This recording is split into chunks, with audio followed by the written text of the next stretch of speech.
देखिए मुझे लग रहा है कि ऑयल मार्केटिंग कंपनीज में सबसे बड़ा जो प्रॉब्लम है वो पहले 2 क्वार्टर्स में इन्वेंट्री लॉसेस काफी बड़ी मात्रा में इनको हुआ है।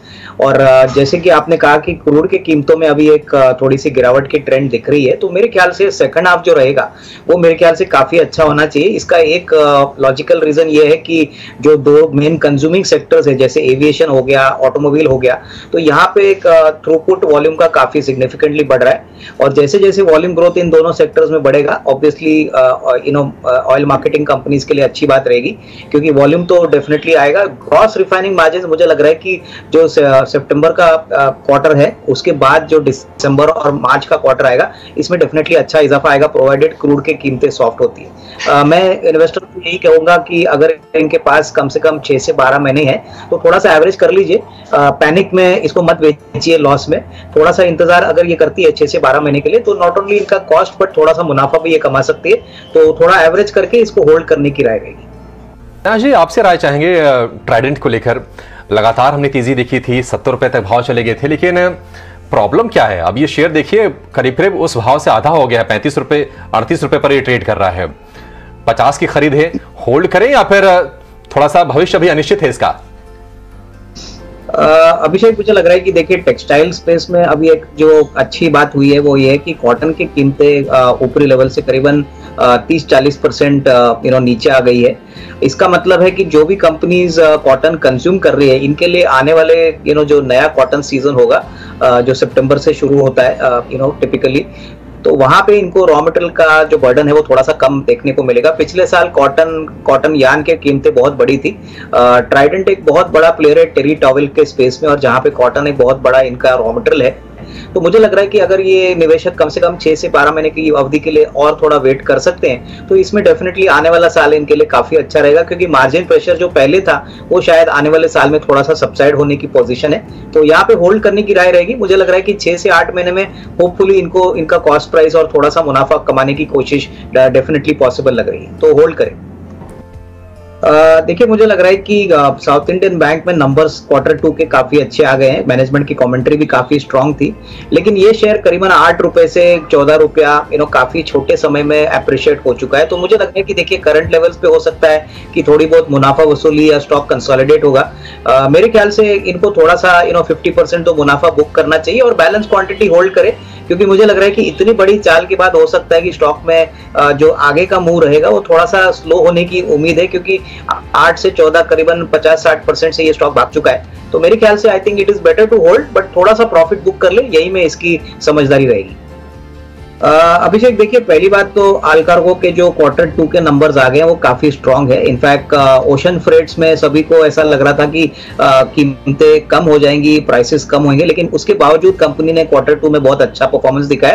तो डेफिनेटली आज जो आपको स्टॉक का मूड दिख रहा है वो बेसिकली इसलिए क्योंकि बॉटम लाइन पे थोड़ा सा प्रॉफिट पिछले क्वार्टर यानी सितंबर क्वार्टर के हिसाब से कम है, क्योंकि इस क्वार्टर में टैक्सेशन का अमाउंट काफी बढ़ गया है। बट ओवरऑल कंपनी का जो गाइडेंस है, कमेंट्री है, वो काफी स्ट्रांग है। कंपनी ने ये भी कहा है कि दिसंबर अगले साल तक वो पूरी तरह से नेट कैश फ्री बनेंगे। इनफैक्ट काफी कर्जा वो रिपे भी कर चुके हैं। मेरे ख्याल से इनको अगर साल भर का नजरिया लेते हैं तो इसमें डेफिनेटली थोड़ा सा और अपसाइड बाकी है। हो सकता है कि इनको 450 पौने 500 का एक रेंज मिले जहां पे उनको एग्जिट करना चाहिए। देखिए करूर वैश्य बैंक में एक टर्न अराउंड स्टोरी है और इसीलिए बैंक में अच्छी खासी आपको मूवमेंट देखने को मिल रही है। और जैसे आपने कहा कि अभी बैंकिंग सेक्टर में सारे रिटेल निवेशक जो अभी एंटर कर रहे हैं, इनको एक बात समझना चाहिए कि बैंकिंग सेक्टर में 2-3 महीने पहले अपॉर्चुनिटीज बहुत ही अच्छी थी, तभी प्राइस रिस्क रिवॉर्ड उनके फेवर में था। अभी जो इस प्राइस पे इन्होंने खरीदा है तो कम से कम 6 से 12 महीने यहाँ पे निवेशित रहना है। एक हफ्ते की बात करके अगर ये इन्वेस्टर थोड़ा सा घबराते हैं तो उसका मतलब है कि इनको पूरी तरह से स्टॉक में कन्विक्शन नहीं है। मेरे ख्याल से अगर साल भर का नजरिया लेते हैं तो इसमें करीबन 130-140 these kind of levels are also possible, but थोड़ा सा टाइम फ्रेम लंबा रखना चाहिए, यही मैं इनको सुझाव दूंगा। नहीं, मेरे ख्याल से देखिए पहली बात तो एनएमडीसी का जो डीमर्जर अनाउंस हो चुका है, इसमें पहली बात तो अभी स्टील कंपनी का शेयर निवेशक को मिलता भी है, तो उसमें कोई बड़ी अपसाइड आएगी इमीडिएटली ऐसा लग नहीं रहा है। बट डेफिनेटली प्लांट ऑब्वियसली जिस प्रकार का प्रोडक्शन और जिस प्रकार का प्रोडक्ट्स बनाएगा, इसमें एक अच्छी बात है कि एनएमडीसी को एक कैप्टिव कस्टमर मिलेगा। रही बात वैल्यूएशन की, तो वैल्यूएशन तब बनेगी जब कंपनी सेपरेटली लिस्ट होगी, उसके नतीजे और नंबर्स हमको देखने को मिलेंगे, तो तब तक कोई बड़ी अपसाइड आएगी ऐसा अनुमान लगाना शायद ठीक बात नहीं रहेगा।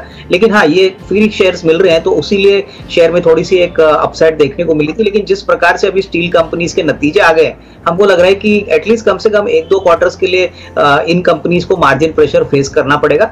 तो मेरे ख्याल से जिनके पास इतनी बड़ी क्वांटिटी है, थोड़ा सा पोजीशन ये हल्का हो सकते हैं, क्योंकि ऑलरेडी एक्स मर्जर डेट तो स्टील कंपनी की हो चुकी है। तो अभी अगर ये बेचते भी है तो इसमें कोई दिक्कत होनी नहीं चाहिए, और क्वांटिटी काफी बड़ी है। मेरे ख्याल से यहाँ से थोड़ा सा लिक्विडेट करके कोई दूसरे सेक्टर में ये पैसा डाले, जैसे कि ऑटो हो गया, कैपिटल गुड्स हो गया, तो वहां पे रिस्क रिवॉर्ड इनके लिए शायद और अच्छा होगा। नहीं, फिलहाल तो अभिषेक मुझे लग रहा है कि आज मार्केट थोड़ा सा वीक है और बैंकिंग सेक्टर्स में आपको अच्छी खासी थोड़ी प्रॉफिट बुकिंग देखने को मिल रही है। लेकिन फंडामेंटली मुझे लग रहा है कि सेकंड हाफ नॉर्मली एक अच्छा सीजन होता है बैंकों के लिए।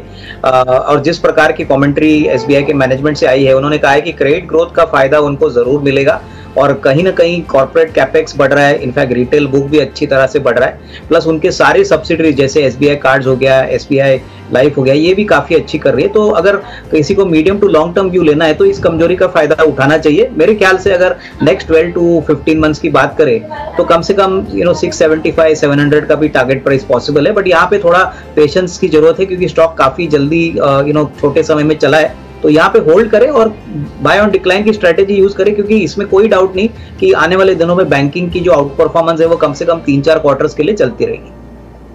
देखिए, पहली बात तो बर्जर पेंट्स का जो बिजनेस मॉडल है, ये ज्यादातर ऑटोमोटिव सेक्टर में बहुत बड़े प्लेयर है। इनका एक्सपोजर रेसिडेंशियल सेगमेंट में एशियन पेंट्स के मुकाबले में काफी कम है। जिस प्रकार का ग्रोथ हमको ऑटोमोटिव सेक्टर में दिख रहा है, मुझे लग रहा है कि सृष्टि आने वाले कम से कम 3-4 क्वार्टर्स के लिए वॉल्यूम ग्रोथ बहुत स्ट्रांग रहेगा। इसमें कोई डाउट नहीं कि ये टॉप एंड प्लेयर है। इनकी ब्रांड वैल्यू और रिकॉल वैल्यू कस्टमर्स के साथ काफी अच्छी है।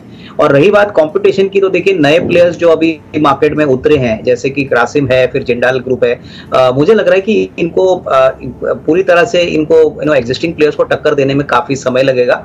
हालांकि अभी कंपटीशन बढ़ रहा है तो मार्जिन प्रेशर रहेगा, लेकिन सबसे बड़ी बात, अगर क्रूड की कीमतें कम होती है तो डेफिनेटली इसका फायदा भी कंपनी को मिलना चाहिए। Second half is normally a period where ज्यादा कमाई कंपनीज करते हैं, क्योंकि फेस्टिव मंथ्स होते हैं। तो मेरे ख्याल से इनको ये स्टॉक को अगर लंबी अवधि की बात करें तो होल्ड करना चाहिए। मुझे लग रहा है कि FY24 will be a much better year.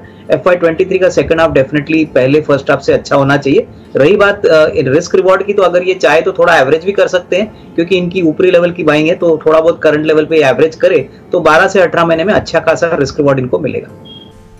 मुझे लग रहा है कि मेटल कंपनीज के लिए आने वाले 1-2 क्वार्टर्स काफी चैलेंजिंग रहेंगे, क्योंकि सबसे बड़ी बात, अभी भी चाइना मार्केट में पूरी तरह से उतरा नहीं है। अभी भी वहां पे कोविड के केसेस के रिपोर्ट्स आ गए हैं। तो चाइना जब तक ग्लोबल मेटल मार्केट में पूरी तरह से अपनी बाइंग शुरू नहीं करता, तब तक ग्लोबल मेटल प्राइसेस थोड़े से मंदी रहेंगे। रही बात यूरोप को लेके, तो यूरोप में भी दिक्कतें बढ़ रही है। इनफैक्ट एनर्जी क्राइसिस के कारण वहां पे काफी कंपनियां हैं जो अपनी प्रोडक्शन पूरी तरह से मैनेज नहीं कर पा रही है। यहाँ पे अगर हम देखें तो जब तक मैं समझता हूँ कि ग्लोबली मेटल प्राइसेस दबे हुए रहते हैं, तब तक एटलीस्ट कम से कम 1 या 2 क्वार्टर्स अंडर परफॉर्मेंस रहेगी। तो मेरे ख्याल से नजरिया शॉर्ट टर्म में तो नेगेटिव है। इनका अगर टाइम फ्रेम कम से कम साल 1.5 साल का है, रही बात बिकॉज ये कमोडिटी स्टॉक्स होते हैं, तो इसमें मेरे ख्याल से जितना मुनाफा अभी बना है थोड़ा सा बांध ले, और मेरे ख्याल से जब रिवाइवल के साइंस आएंगे तभी वापस ये फ्रेश री एंट्री कर सकते हैं। But current levels